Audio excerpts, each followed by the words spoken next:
Bem-vindos ao primeiro talk sobre finanças sustentáveis, uma parceria do ECO com o BBVA. De resto, o primeiro banco em Portugal a fazer uma operação e a montar uma operação de financiamento verde à data com a Navigator. O nosso primeiro convidado é precisamente o presidente do BBVA em Portugal, Luís Castro e Almeida, que vai falar connosco sobre o que é, na verdade, o estado da arte das finanças sustentáveis nas empresas portuguesas e também no setor bancário. Luís, bem-vindo a esta nossa primeira conversa. Obrigado, é um gosto estar aqui, de resto com o BBVA que lançou e abriu este mercado em Portugal. A primeira pergunta que eu lhe faço é mesmo esta: qual é o estado da arte das finanças sustentáveis em Portugal? Olha, é um bocadinho, eu quando falo disto, digo sempre que isto é um bocadinho como uma segunda temporada no Netflix. Okay. Nós fomos... A primeira correu bem, então? A primeira correu lindamente, porque nós fomos pioneiros e líderes na digitalização. Agora fomos pioneiros e somos líderes na sustentabilidade. Eu digo que é a segunda temporada porque está-se a repetir um bocadinho aquilo que passou com a digitalização. O padrão é um bocadinho parecido. Ok, vamos a isso então. Nós fomos embaixadores da digitalização junto das empresas e dissemos-lhe, e havia um conjunto de clientes e de empresas que tinham negócios que nós claramente identificávamos que tinham que se digitalizar e ir para o e-commerce. Como embaixadores, inicialmente não fomos muito bem sucedidos a convencer as empresas a avançar para a digitalização, mas essa conversa prévia permitiu-lhes mais tarde, e recentemente até com o Covid, sim, darem esse passo e aceleraram bastante, também com uma conversa prévia que nós tivemos no passado. Com a sustentabilidade passou-se um bocadinho o mesmo. Estamos a falar disto com as empresas há quase 3 anos. Quem aderiu a isto no início, e você mencionou a Navigator, que foi a primeira emissão de papel comercial verde em Portugal, foi com a Navigator. Sucederam-se outros casos, não é? Sucederam-se outros a seguir. Depois fizemos a primeira emissão a nível mundial, já não foi a nível nacional, foi a nível mundial, de obrigações verdes no setor hoteleiro com o Pestana. Depois seguiu-se a BA Glass, Sonai, a NOS, mais recentemente a REN. Agora, tudo isto tem um fator comum, são grandes empresas que já tinham, inclusive na sua agenda, a sustentabilidade. Okay. E, portanto, quando nós tínhamos a expertise, o grupo anunciou uma linha de financiamento ESG de 100 mil milhões de euros em 2018. Em termos globais, não é? Em termos globais, para o grupo todo. Em 2018 para ser utilizado até 2025. Vamos com um ano de avanço, fechámos 2020 em termos do grupo com 50,2 mil milhões de euros, vai um ano à frente daquilo que estávamos à espera. O nosso contributo neste último ano e meio, 2 anos, foram 800 milhões de euros para este... Já é relevante para o mercado português. Já é relevante para o mercado português e foi bastante relevante dentro do grupo pela tipologia até de operações que nós montámos, que foram até pioneiras dentro do grupo, algumas delas. E portanto, foi com os grandes que isto começou. Mas esse é um ponto interessante. De resto, acho que é interessante colocar os termos na segunda série Netflix. Há uma primeira aprendizagem, mas qual foi a reação das empresas quando vocês começaram, mesmo nas grandes, estamos a falar para já das grandes, já falaremos das outras, mas quando começaram a digamos, tentar de alguma maneira catequizar para a importância do financiamento verde? Uns não tivemos que catequizar, como eu disse, já tinham isto na agenda. A Navigator é um exemplo disso. Já tinha a sustentabilidade, porque a floresta... Sim, claro. É um negócio que ele próprio tem que ser sustentável. Sim. As empresas cotadas já tinham isto na sua agenda porque os investidores lá fora já lhes perguntavam e já lhes faziam perguntas sobre as questões da sustentabilidade. Aliás, a Navigator aconteceu isso quando nós estávamos a preparar esta emissão.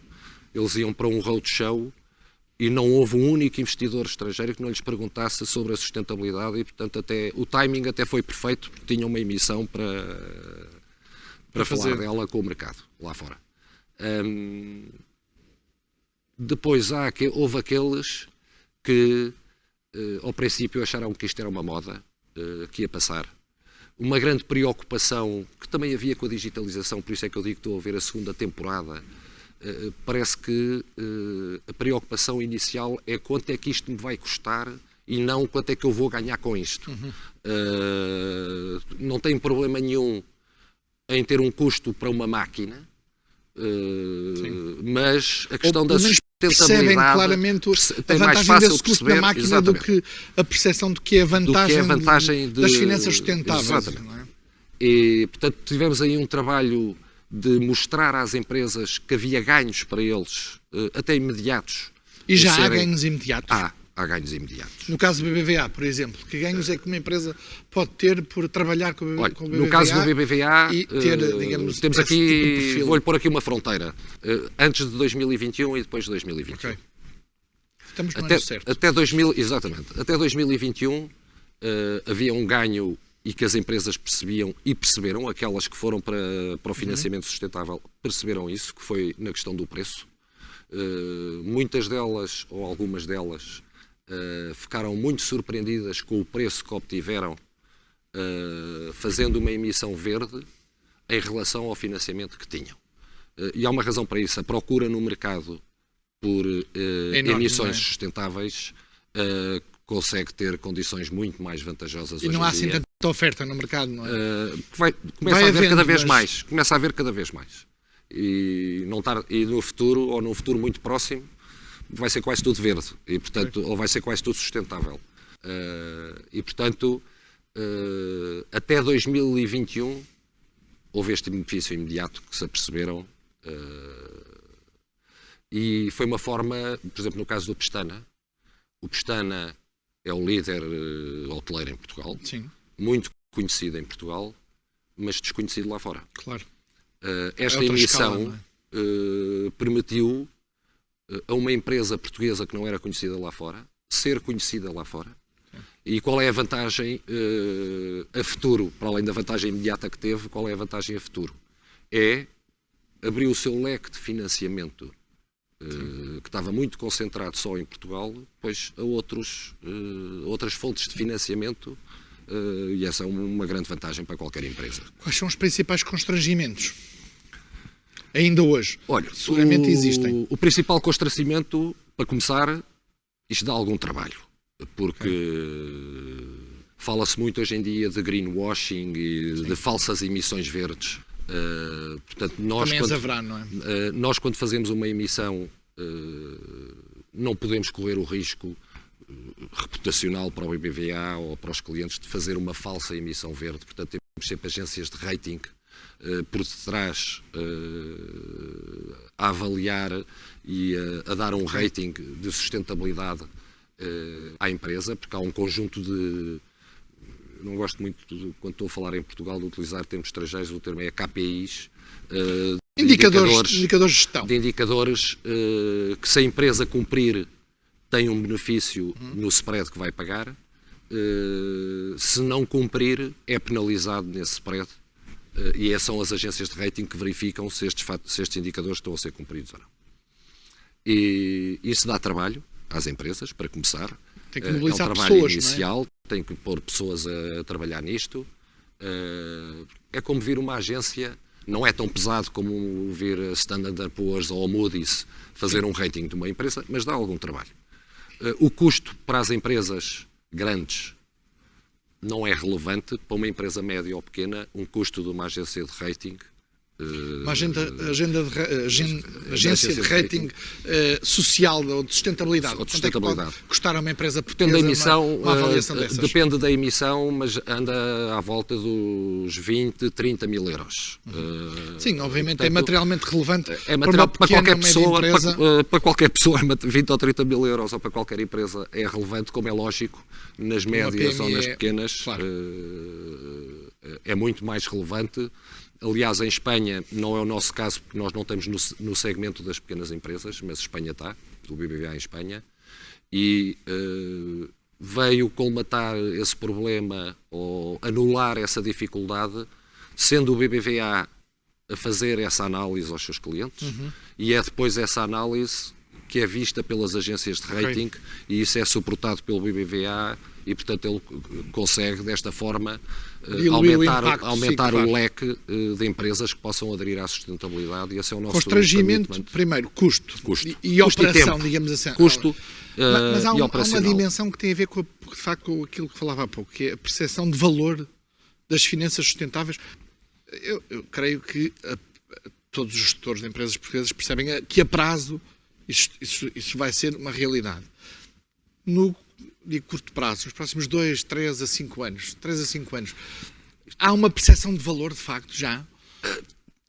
Para todas, não. Mas vai em crescendo. Aliás, nós vemos isso, nós começámos a fazer estes financiamentos no grupo no início de 2019.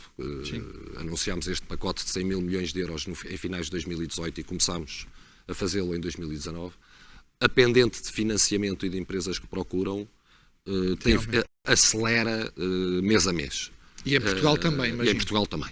E, portanto, em todas as geografias do grupo, verificamos isto em todas as geografias, e, portanto, há uma consciência cada vez maior das empresas de que têm que se tornar sustentáveis, e, portanto, quando recorrem a um financiamento para fazer algo sustentável, esse financiamento é sustentável.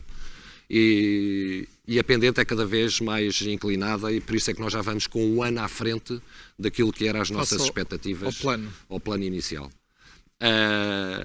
Mas eu gostaria de dizer que isto já é com todas, não é?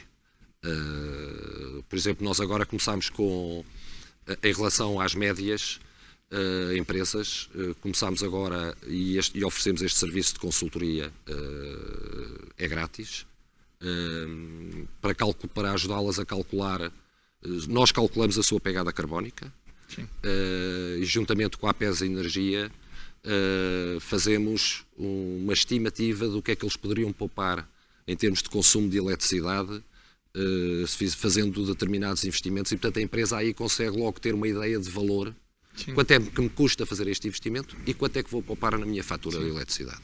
Cristaliza um valor. E isso somos nós que o estamos a fazer, empurrando as empresas para fazer esse investimento, porque se nós não o fizéssemos, eles acabariam por fazê-lo. Não estariam a fazer já e estariam a fazê-lo mais tarde. Provavelmente o tempo aqui também é um fator importante do lado das empresas, não é? Claro. Mais cedo tem vantagens óbvias em quem deixar isto para mais tarde. Como a digitalização, quem já o tivesse feito e quem já tivesse preparado a isso, quando surgiu a pandemia, teria atravessado a pandemia de outra forma se já tivesse digitalizado em relação àquelas que não estavam. Sim. Isso nós observamos nas empresas que já o tinham, empresas ou bancos. Eu gostava de ouvir sobre o papel das grandes empresas nisto. Como noutros setores, as grandes empresas têm, obviamente, um papel. Eu acho que, infelizmente, em Portugal as grandes empresas não são muito bem vistas, infelizmente. E se têm lucros ainda mais mal vistas são. Como aos bancos, é um erro de percepção, quer com as grandes empresas, quer com os bancos. É verdade, mas as grandes empresas podem ter aqui um papel importante, podem e têm. Digamos, até a forçar a mudança no seu núcleo de fornecedores, de clientes, no seu circuito, não é? Mas estão a desempenhar esse papel ou não? Estão. Algumas estão. E acho que todas a futuro vão estar. Começo com um exemplo aqui de Espanha, que todos conhecemos, a Inditex, que é um grande cliente, sobretudo no Norte, na indústria têxtil do Norte. Anunciou há 2 anos atrás que todos os seus fornecedores, toda a sua cadeia de valor, tinha que ser sustentável.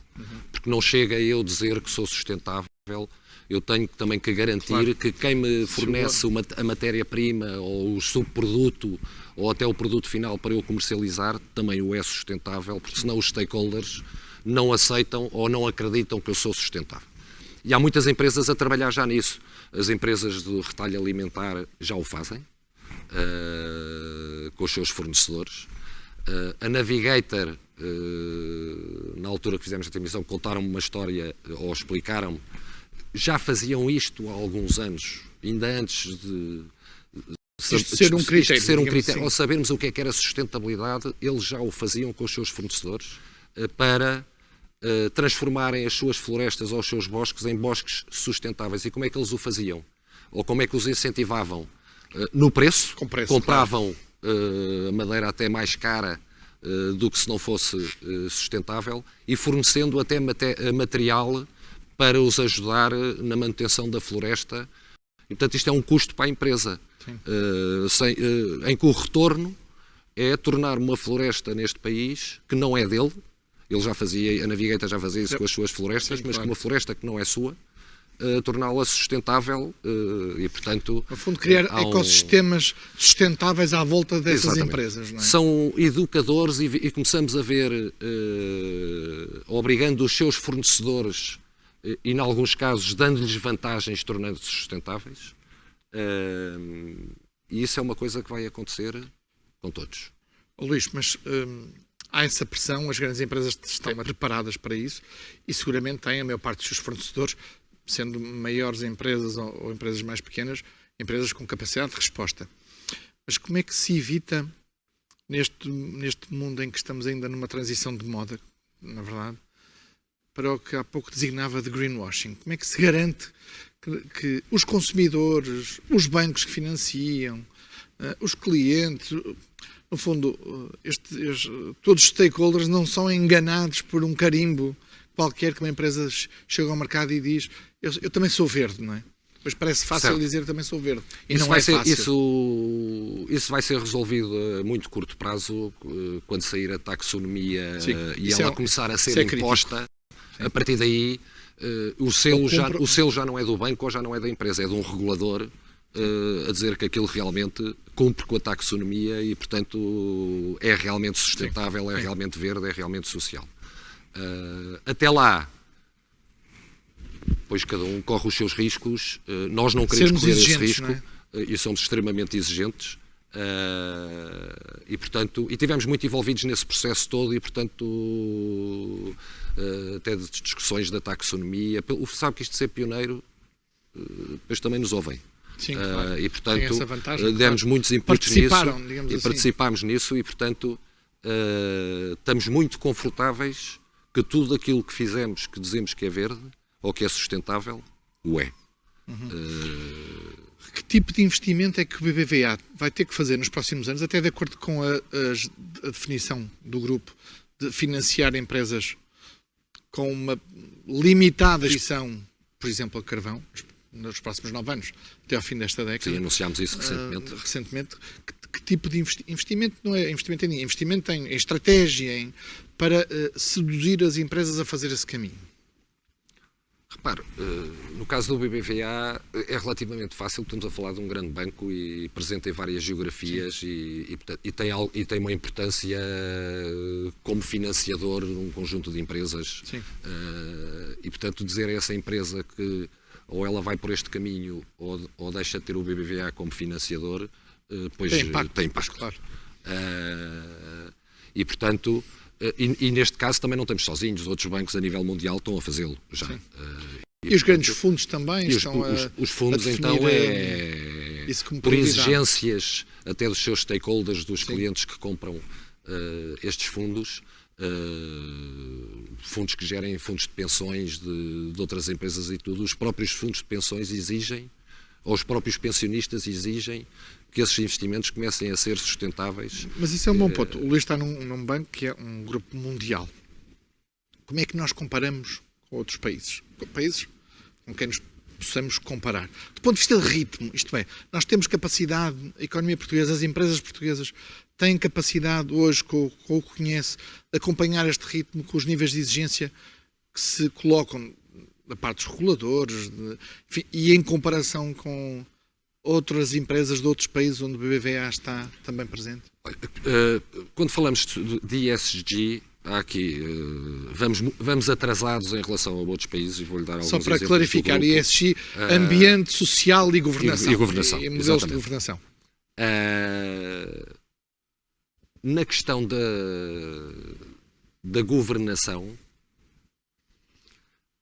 e este é um dos indicadores que pode ser colocado e que deveria ser colocado, e muitas vezes esquecemos deste indicador, que é um indicador bastante relevante. Só nos lembramos do social e do ambiental. Mas este é extremamente importante, o do governance. E em algumas emissões que nós temos foi colocado. Aí nós temos condições para o fazer, as empresas têm condições para o colocar e para o fazer, não o fizeram. Algumas empresas, por exemplo, aqui em Espanha têm-no e vão mais avançadas do que nós. E Espanha vai mais avançada nesse aspecto do que nós. No caso da América Latina, o México vai mais avançado do que nós, mas pela componente social, não pela componente ambiental. Eu diria, e falando, isto vê-se mais, eu não tenho grande visibilidade do que se passa no resto do grupo, nas pequenas ou nas médias empresas, mas tenho uma grande visibilidade e sei o que é que se passa com as grandes. E aí vão muito mais à frente. As grandes empresas vão mais à frente do que as nossas grandes empresas. Nós temos um conjunto mas é uma questão, de boas mas não é, exceções, mas ainda é nessas exceções... este à frente não me preocupa, sabe? Este não? à frente não. Porque recupera-se rápido. Okay. Eu preocupo-me com atrasos quando vejo que este país está atrasado em alguma coisa ou que estas empresas estão atrasadas em alguma coisa, que podemos levar décadas a recuperar ou muitos anos. Não é o caso. Isto recupera-se rápido. São atrasos que se recuperam rápido.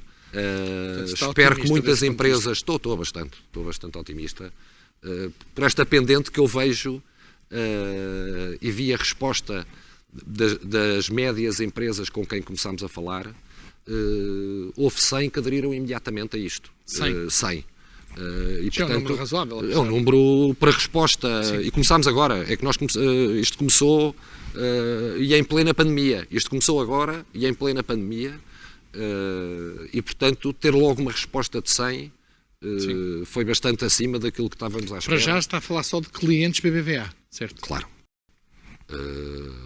Nós sempre que lançamos qualquer coisa, primeiro damos entre os nossos clientes e só depois é que vamos à procura dos outros, para captá-los também para clientes do banco. Neste momento estamos só a fazê-lo para clientes, até porque se alguma coisa correr mal, eu prefiro que corra mal com quem já temos ou que seja preciso afinar, não é correr mal que seja preciso afinar, precisa com alguém que já esteja habituado a relacionar-se comigo, do que ser um mau cartão de visita para quem ainda não me conhece. Há um ponto importante que tem a ver com o próprio banco, com a banca, isto é, o BCE também está a forçar muito esta mudança, penalizando, ainda não é claro de que forma, nos rácios de capital, mas a discussão está aí, não é?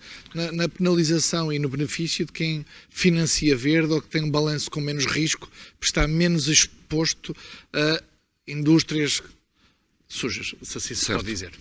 Ou não verdes. Ou não verdes. Já é uma informação que já começa a pedir aos bancos. Vai acelerar a partir de janeiro de 2022. Os bancos vão ter que começar a fazer um reporting sustentável aos bancos centrais, ao regulador.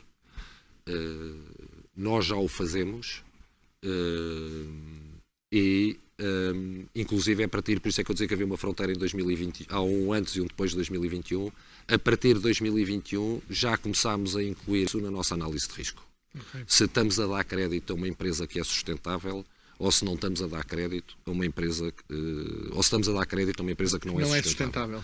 E, portanto, isso já começa a influir no risco, influi no preço, claro. Influi no preço, porque se é um crédito sustentável, o próprio banco bonifica o spread caso o financiamento seja sustentável em relação ao financiamento. E a empresa, depois, se tem os dois tipos de financiamento com o banco, vê imediatamente que há um que é mais barato do que o outro.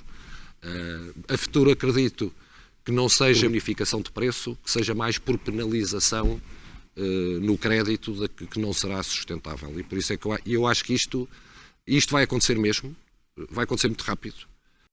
Vai ser mais rápido. Vai ser muito mais rápido. Depois ficamos sempre com a ideia que isto... Não, porque temos a regulação por trás. Tempo, não é? Que há sempre claro, tempo. A grande diferença desta segunda temporada da Netflix para a primeira é que na primeira não houve regulação sobre a digitalização. Eram os consumidores, de alguma forma, a forçar isso. Não é? Quem quisesse, depois entrava, ou porque tinham alterado os comportamentos dos clientes, mas era uma decisão sua. No caso da sustentabilidade, vamos ter duas decisões. A minha decisão, se eu quero ir para isto ou não, e a decisão de outro que me vai obrigar a ir para isto ou não. E, portanto, a regulação e a legislação, quer europeia, quer nacional, vai empurrar e acelerar este processo E, portanto, tudo isto vai ser muito mais rápido do que a digitalização ou do que foi o processo de digitalização. Sim, sobretudo porque estamos a falar de acesso a financiamento, não é? Seja financiamento de capitais para quem faz emissões António, de é muito mais obrigações, que isso. É acesso a financiamento, é acesso a acesso clientes. a Há empresas que correm o risco de perder os seus clientes pelo facto de não serem sustentáveis. E, portanto, o financiamento são custos. Depois eu não ter financiamento, vou ter um problema de crescimento, claro. ou vou pagar mais caro pelo meu financiamento do que pagava antes. O não ter clientes ou perder clientes, dei o exemplo da Inditex, pois uma empresa têxtil que seja fornecedora da Inditex e que não responda vai perder um grande cliente. Claro. Portanto, isso vai acontecer. E os bancos estão eles próprios também a transformar-se por causa disso? Isto é, a atividade bancária também está a transformar-se por causa disso? Ou isto ainda está do outro lado? Eu disse, quando começámos esta nossa conversa, eu disse que éramos líderes em Portugal, na sustentabilidade. E não somos um banco líder em Portugal. Sim. Portanto, isto diz um bocadinho como é que vai o setor. Agora, os bancos também são empresas e este claro. Negócio, e portanto também vão responder muito rápido aos incentivos e à regulação. Do BCE. E à regulação. E portanto, hoje em dia eu tenho perfeita noção em alguns clientes, e até porque são eles que me dizem, você é o primeiro banco que vai falar comigo disto. E portanto temos noção que ainda andamos em algumas situações sozinhos nisto. Mas também rapidamente isto vai ser muito concorrencial, como é hoje em dia um empréstimo normal. Há um ponto que talvez seja eventualmente uma fragilidade, gostava que partilhasse connosco essa análise. É pessoas. Há pessoas, há formação, aqui nas duas dimensões, nas empresas e nos bancos, obviamente, mas nós temos talento, formação qualificada para fazer essa transformação, porque as grandes empresas é uma realidade, as pequenas e médias empresas são outra. Eu vejo contacto diário com empresários que têm muito boa vontade em fazer algumas transformações, mas depois têm um problema, não sabem como e não têm forma, não têm porque o mercado não está a dar, ou porque há um mercado mais competitivo que os consegue contratar, até global, mas que não conseguem ter os recursos humanos necessários para essa transformação. Em Portugal, como é que avalia essa dimensão? Esse é um dos grandes problemas das empresas portuguesas. Estou a falar das médias. Sim. Não vou sequer falar das pequenas, estou a falar das médias. Nas médias já tem alguma massa crítica. Sim. Esse é um problema a vários níveis. Sim. Há empresas que se podiam internacionalizar e não se internacionalizam porque não têm quadros para isso. É uma falta de quadros. Neste caso, as empresas vão ter que gastar tempo e algum dinheiro, e algum, não é muito, na formação dos seus quadros. Esta formação até se faz, é relativamente simples. Sim. Mas é preciso fazê-la, É preciso fazê-la. É relativamente simples e pode-se fazer online. Nós formamos 130 mil pessoas em sustentabilidade online. Portanto, as empresas também podem fazer. As empresas também o podem fazer. E, portanto, esta formação até é fácil de fazer e para sensibilizar as pessoas da própria empresa de que isto é crítico. Mas isso tem que vir de cima. Se o CEO não acredita ou se um conselho de administração não acredita nisto, o resto da empresa também não vai acreditar. Já há esse ownership nas empresas portuguesas dos CEOs e em algumas empresas, quer grandes, quer médias, existe esse ownership. Grandes empresas como uma Navigator, uma Sonai, uma Jerónimo Martins, têm áreas dedicadas só à sustentabilidade e a pensar o que é que podem... Sim, não é só para separar papel. Não é para inglês ver, sim. Não é uma ação de marketing, é concreto, custa dinheiro ter uma área dedicada a isto. Claro. Portanto, e os empresários só gastam dinheiro naquilo que acreditam. Ninguém vai montar uma área para se dedicar à sustentabilidade se não acredita naquilo. E portanto, já. Nas empresas médias, pois é o CEO. É? Até porque muitas empresas são familiares. Sim. Em Portugal. A maior parte das empresas são familiares e é o dono da empresa que acredita naquilo e que leva o resto da empresa atrás. Agora, se o dono não acredita... Luís, estamos a chegar ao fim da nossa conversa, não posso deixar de lhe pedir uma reflexão, porque na verdade nesta fase ainda uma reflexão, sobre o PRR, o Plano de Recuperação e Resiliência, um dos eixos é mesmo esta transição verde, climática, enfim, energética, como lhe quisermos chamar. Há muito dinheiro alocado, mas às tantas também não é só um problema de dinheiro, não é? Da forma como ele é usado, da forma como ele é canalizado. Do PRR sabemos duas coisas. É fundamental não vou pôr os adjetivos, chamam bazucas, mísseis, depende do país. Vitaminas. Vitaminas. Este dinheiro que vem à nossa disposição é crítico que seja bem utilizado. Falta ainda saber como é que isso se vai materializar. Não é só, e tem-se discutido muito para onde é que vai, ou se vai para as empresas, ou se vai mais para o setor público. Essa é a primeira parte da discussão. A segunda parte é como é que este financiamento vai ser dado. É 100%, é 50%? As empresas, uma empresa, neste momento, precisa de saber, eu tenho que pôr capitais próprios, quanto é que tenho que pôr de capitais próprios? Fazem-lhe muitas essas perguntas sobre...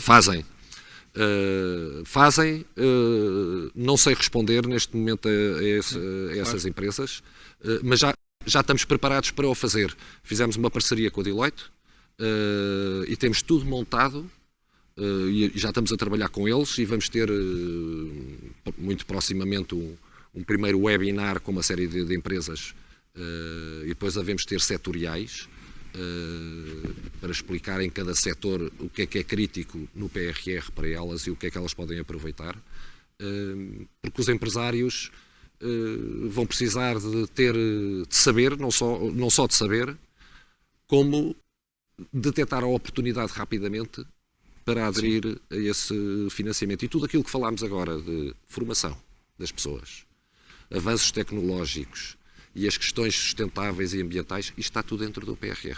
Está. E, portanto, vai ser quase uma aventura descobrir quais são as linhas onde, exato. Onde estão por isso é que eles é? precisam de ajuda e foi por isso que nós montámos esta parceria com a Deloitte para ajudar as empresas a encontrar essas linhas. Porque é muito dinheiro e às tantas estamos inebriados com um volume gigantesco de dinheiro para o que é a realidade portuguesa. São processos que vão ser pesados. Tudo o que vem da União Europeia, sabemos que os processos de candidatura e tudo isso são processos pesados e, portanto, é crítico as empresas terem esse apoio e nós vamos dá-lo. Vamos ver, do que se sabe, até ao final de junho, início de julho, já estará aprovado na Comissão Europeia este PRR e já poderemos ter detalhes. Será uma boa oportunidade para uma conversa. Luís, foi um gosto tê-lo aqui neste nosso primeiro... Eu é que agradeço o convite. Muito Ecotalk, aqui neste espaço fantástico, Tivoli, Fórum BBVA.